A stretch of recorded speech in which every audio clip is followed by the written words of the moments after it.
नमस्कार दोस्तों, कालजयी कृतिया में आप सभी का स्वागत है। आज मैं लेकर आई हूँ कृष्णा सोबती द्वारा लिखित कहानी सिक्का बदल गया। यह कहानी विभाजन की त्रासदी को अत्यंत मार्मिक ढंग से पेश करती है। कभी जो एक दूसरे के सुख दुख के साथी रहें, आज बदलती परिस्थितियों के आगे खुद को बेबस लाचार पाते हैं। कृष्णा सोबती ने मानवीय संवेदनाओं को बड़ी ही खूबसूरती से उकेरा है। आइए सुनते हैं कहानी सिक्का बदल गया। खद्दर की चादर ओढ़े हाथ में माला लिए शाहनी जब दरिया के किनारे पहुंची तो पौ फट रही थी। आसमान के पर्दे पर लालिमा फैलती जा रही थी।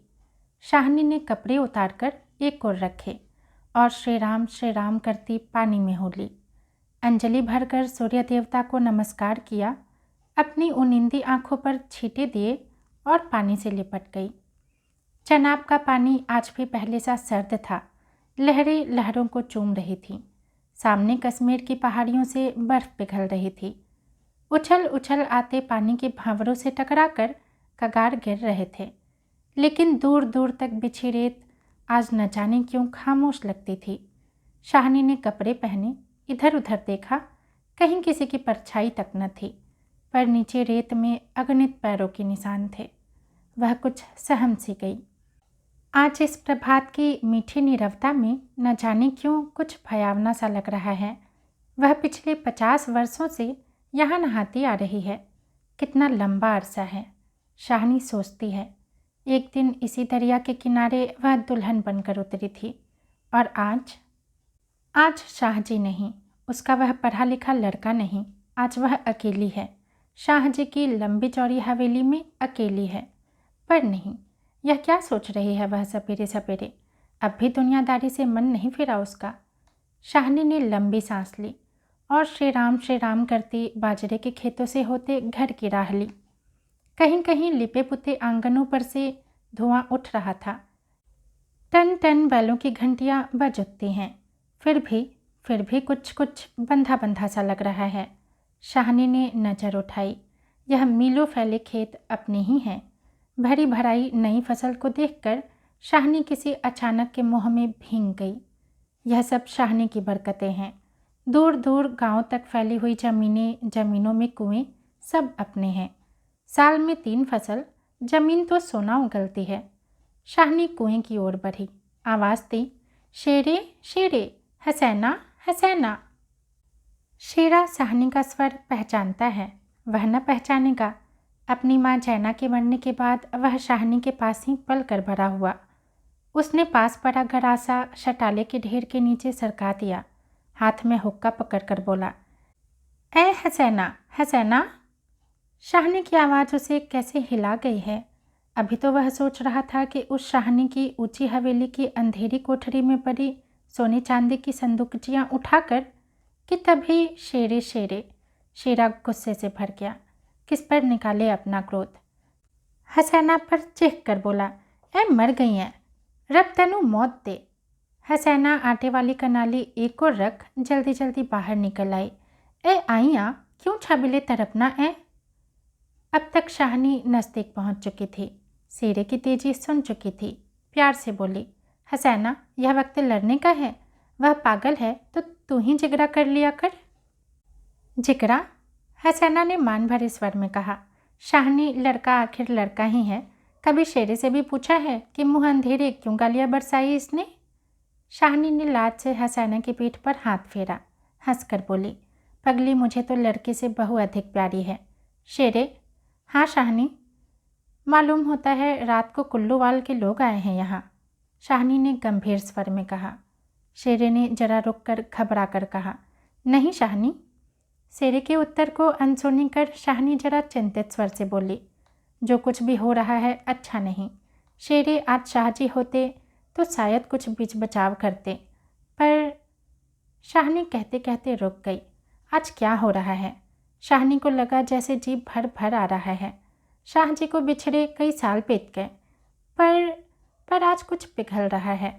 शायद पिछली स्मृतियाँ। आंसुओं को रोकने के प्रयत्न में उसने हसैना की ओर देखा और हल्के से हंस पड़ी। और शेरा सोच ही रहा है क्या कह रही है शाहनी? आज शाहजी क्या कोई भी कुछ नहीं कर सकता या होके रहेगा। क्यों ना हो, हमारे ही भाई बंदों से सूद ले लेकर शाहजी सोने की बोरियां तौला करते थे। प्रतिहिंसा की आग शेरे की आंखों में उतर आई। गरासे की याद हो आई। शाहनी की ओर देखा। नहीं नहीं, शेरा इन पिछले दिनों में 30-40 कत्ल कर चुका है, पर वह ऐसा नीच नहीं। सामने बैठी शाहनी नहीं। शाहनी के हाथ उसकी आंखों में तैर गए। वह सर्दियों की रातें, कभी कभी शाहजी की डांट खा के वह हवेली में पड़ा रहता था और फिर लालटेन की रोशनी में वह देखता है शाहनी के ममता भरे हाथ दूध का कटोरा थामे हुए। शेरे शेरे उठ पी ले। शेरे ने शाहनी की झुर्रियाँ पड़े मुंह की ओर देखा तो शाहनी धीरे धीरे से मुस्करा रही थी। शेरा विचलित हो गया। आखिर शाहनी ने क्या बिगाड़ा है हमारा? शाहजी की बात शाहजी के साथ गई। वह शाहनी को जरूर बचाएगा, लेकिन कल रात वाला मशवरा वह कैसे मान गया था? फिरोज़ की बात, सब कुछ ठीक हो जाएगा, सामान बांट लिया जाएगा। शाहनी, चलो तुम्हें घर तक छोड़ाऊँ। शाहनी उठ खड़ी हुई। किसी गहरी सोच में चलती हुई शाहनी के पीछे पीछे मजबूत कदम उठाता शेरा चल रहा है। शंकित सा इधर उधर देखता जा रहा है। अपने साथियों की बातें उसके कानों में गूंज रही हैं। पर क्या होगा शाहनी को मारकर? शाहनी? हाँ शेरे। शेरा चाहता है कि सिर पर आने वाले खतरे की बात कुछ तो शाहनी को बता दे, मगर वह कैसे कहे? शाहनी? शाहनी ने सिर ऊंचा किया। आसमान धुएं से भर गया था। शेरे? शेरा जानता है कि यह आग है। जबलपुर में आज आग लगनी थी, लग गई। शाहनी कुछ न कह सकी। उसके नाते रिश्ते सब वही हैं। हवेली आ गई। शाहनी ने शून्य मन से ढ्योरी में कदम रखा। शेरा कब लौट गया उसे कुछ पता नहीं। दुर्बल सी देह और अकेली, बिना किसी सहारे के न जाने कब तक वहीं पड़ी रही शाहनी। दोपहर आई और चली गई। हवेली खुली पड़ी है। आज शाहनी उठ नहीं पा रही है, जैसे उसका अधिकार आज स्वयं ही उससे छूट रहा है। शाहजी के घर की मालकिन, लेकिन नहीं, आज मोह नहीं हट रहा है, मानो पत्थर हो गई हो। परे परे शाम हो गई, पर उठने की बात फिर भी नहीं सोच पा रही। अचानक रसूली की आवाज़ सुनकर चौंक उठी। शाहनी, शाहनी, सुनो, ट्रकें आती हैं लेने। ट्रकें? शाहनी इसके सिवाय और कुछ न कह सकी। हाथों ने एक दूसरे को थाम लिया। बात की बात में खबर गांव में फैल गई। बीवी ने अपने विकृत कंठ से कहा, शाहनी, आज तक कभी ऐसा ना हुआ, ना कभी सुना। गजब हो गया, अंधेर पड़ गया। शाहनी मूर्तिवत वहीं खड़ी रही। नवाब बीवी ने स्नेहसनी उदासी से कहा, शाहनी, हमने कभी न सोचा था। शाहनी क्या कहे कि उसी ने ऐसा कब सोचा था। नीचे से पटवारी बेकू और जैलदार की बातचीत सुनाई थी। शाहनी समझी कि वक्त आ पहुंचा। मशीन की तरह नीचे उतरी, पर ढ्योरी न लांघ सकी। किसी गहरी, बहुत गहरी आवाज़ से पूछा, कौन है वहाँ? कौन नहीं है आज वहाँ? सारा गांव है जो उसके इशारे पर नाचता था। सभी उसकी असामियाँ हैं, जिन्हें उसने अपने नाते रिश्तों से कभी कम नहीं समझा। लेकिन नहीं, आज उसका कोई नहीं। आज वह अकेली है। यह भीड़ की भीड़, उनमें कुल्लूवाल की जाट। वह क्या सुबह ही न समझ गई थी? बेगू पटवारी और मसीद के मुल्ला इस्माइल ने जाने क्या सोचा। शाहनी के निकट आ खड़े हुए। बेगू आज शाहनी की ओर देख नहीं पा रहा। धीरे से गला साफ करते हुए बोला, शाहनी, रबनू यही मंजूर सी। शाहनी के कदम डोल गए। चक्कर आया और दीवार के साथ लग गई। इसी दिन के लिए छोड़ गए थे शाहजी उसे। बेजान से शाहनी की ओर देखकर बेगू सोच रहा है, क्या गुजर रही है शाहनी पर, मगर क्या हो सकता है, सिक्का बदल गया है। शाहनी का घर से निकलना छोटी सी बात नहीं। गांव का गांव खड़ा है। हवेली के दरवाजे से लेकर उस तारे तक जिसे शाहनी ने अपने पुत्र की शादी में बनवा दिया था, तब से लेकर आज तक सब फैसले, सब मशवरे यहीं होते रहे हैं। इस बड़ी हवेली को लूट लेने की बात भी यहीं सोची गई थी। यह नहीं कि शाहनी कुछ न जानती हो, वह जानकर भी अनजान बनी रही। उसने कभी बैर नहीं जाना, किसी का बुरा नहीं किया, लेकिन बूढ़ी शाहनी यह नहीं जानती कि सिक्का बदल गया है। देर हो रही थी। दाऊद खां जरा अकड़ कर आगे आया और ड्योढ़ी पर खड़ी निर्जीव छाया को देखकर ठिठक गया। वही शाहनी है जिसके शाहजी उसके लिए दरिया के किनारे खेमे लगवा दिया करते थे। यह तो वही शाहनी है जिसने उसके मंगेतर को सोने के कर्णफूल दिए थे मुंह दिखाई में। अभी उसी दिन वह जब लीक के सिलसिले में आया था तो उसने उद्दंडता से कहा था, शाहनी भागोवाल मस्जिद बनेगी, 300 रुपया देना पड़ेगा।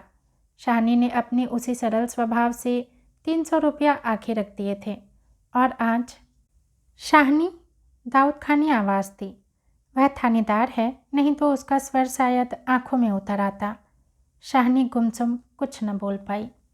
शाहनी ड्योढ़ी के निकट जाकर बोला, देर हो रही है शाहनी, कुछ साथ रखना हो तो रख लो, कुछ साथ बांधा है, सोना चांदी। शाहनी अस्फुट स्वर में बोली, सोना चांदी? जरा ठहर कर सादगी से कहा, सोना चांदी बच्चा वह सब कुछ तुम लोगों के लिए है, मेरा सोना तो एक एक ज़मीन में बिछा है। दाऊद खां लज्जित सा हो गया। शाहनी तुम अकेली हो, अपने पास कुछ होना ज़रूरी है, कुछ नकदी ही रख लो, वक्त का कुछ पता नहीं। वक्त? शाहनी अपनी गीली आंखों से हंस पड़ी। दाऊद खां इससे अच्छा वक्त देखने के लिए क्या मैं जिंदा रहूँगी? किसी गहरी वेदना और तिरस्कार से कह दिया शाहनी ने। दाऊद खां निरुत्तर है, साहस कर बोला, शाहनी कुछ नकदी ज़रूरी है। नहीं बच्चा, मुझे इस घर से। शाहनी का गला रोंद गया। नकदी प्यारी नहीं, यहाँ की नकदी यहीं रहेगी। शेरा पास आ खड़ा हुआ। दूर खड़े खड़े उसने दाऊद खां को शाहनी के पास देखा तो शक गुजरा कि हो न हो कुछ मार रहा हो शाहनी से। खां साहब, देर हो रही है। शाहनी चौंक पड़ी। देर? मेरे घर में मुझे देर? आंसुओं की भंवर में न जाने कहाँ से विद्रोह उमड़ पड़ा। मैं पुरखों के इस बड़े घर की रानी और यह मेरे ही अन्न पर पले हुए। नहीं, यह सब कुछ नहीं। ठीक है, देर हो रही है। शाहनी के जैसे कानों में यही गूंज रहा है, देर हो रही है। पर नहीं, रो रो कर नहीं, शान से निकलेगी अपने पुरखों के घर से। मान से लांघेगी यह तेहरी जिस पर एक दिन बहू रानी बनकर आ खड़ी हुई थी। अपने लड़खड़ाते कदमों को संभाल कर शाहनी ने दुपट्टे से आंखें पोंछी और ड्योढ़ी से बाहर हो गई। बड़ी बूढ़िया रो पड़ी। उनके सुख दुख की साथिन आज इस घर से निकल पड़ी है। किसकी तुलना हो सकती थी इसके साथ? खुदा ने सब कुछ दिया था, मगर दिन बदले, वक्त बदले। शाहनी ने दुपट्टे से सिर ढाँप कर धुंधली आंखों से हवेली को अंतिम बार देखा। उसने दोनों हाथ जोड़ लिए। यही अंतिम दर्शन था, अंतिम प्रणाम था। शाहनी ने जोर मारा। सोचा एक बार घूम फिर कर पूरा घर क्यों न देखा हूँ मैं। जी छोटा हो रहा है, पर जिनके सामने हमेशा बड़ी बनकर रही है उनके सामने वह छोटी न होगी, इतना ही ठीक है। ड्योढ़ी के आगे कुलवधू की आंखों से निकलकर कुछ बूंदें चू पड़ी। शाहनी चल दी। ऊंचा भवन पीछे खड़ा रह गया। दाऊद खां, शेरा, पटवारी, जैलदार और छोटे बड़े, बच्चे, बूढ़े, मर्द, औरतें सब पीछे पीछे। ट्रकें अब तक भर चुकी थीं। शाहनी अपने को खींच रही थी। गांव वालों के गलों में जैसे धुआं उठ रहा है। खूनी शेरे का दिल टूट रहा है। दाऊद खां ने आगे बढ़कर ट्रक का दरवाज़ा खोला। शाहनी बढ़ी। इस्माइल ने आगे बढ़कर भारी आवाज़ से कहा, शाहनी कुछ कह जाओ, तुम्हारे मुंह से निकली असीम झूठ नहीं हो सकती। और अपने साफे से आंखों का पानी पोंछ लिया। शाहनी ने उठती हुई हिचकी को रोककर रूंधे गले से कहा, रब तहानु सलामत रखे बच्चा, खुशियाँ बख्शे। वह छोटा सा जनसमूह रो दिया। जरा भी दिल में मैल नहीं शाहनी के। और हम शाहनी को नहीं रख सके। शेरे ने बढ़कर शाहनी के पांव छुए। शाहनी कोई कुछ नहीं कर सका। राज पलट गया। शाहनी ने कांपता हुआ हाथ शेरे के सिर पर रखा और रुक रुक कर कहा, तैनू भाग जगन चन्ना।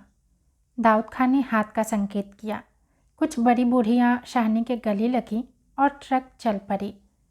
अन्न जल उठ गया। वह हवेली, नई बैठक, ऊंचा चौबारा, बड़ा पसार एक एक करके घूम रहे हैं शाहनी की आंखों में। कुछ पता नहीं ट्रक चल रहा है या वह स्वयं चल रही है। आंखें बरस रही हैं। दाऊद खां विचलित होकर देख रहा है इस बूढ़ी शाहनी को। कहाँ जाएगी अब वह? शाहनी मन में मैल न लाना, कुछ कर सकते तो उठा न रखते, वक़्त ही ऐसा है, राज पलट गया है, सिक्का बदल गया है। रात को शाहनी जब कैंप में पहुंचकर ज़मीन पर पड़ी तो लेटे लेटे आहत मन से सोचा, राज पलट गया है, सिक्का क्या बदलेगा, वह तो मैं वहीं छोड़ आई। और शाहनी की आंखें और भी गीली हो गईं। आसपास के हरे भरे खेतों से घिरे गांवों में रात खून बरसा रही थी। शायद राज भी पलटा खा रहा था और सिक्का बदल रहा था। धन्यवाद।